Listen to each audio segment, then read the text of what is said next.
when we are stressed, we tend to, when a system, I'm going to say a human organism, an organism in the natural world, under stress, responds in one of two main ways.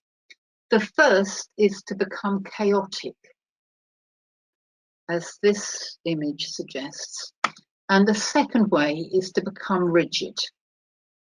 Now, Daniel Siegel, who, as I say, brought this to our attention, suggests that this is a really good way of understanding any kind of mental distress or emotional distress.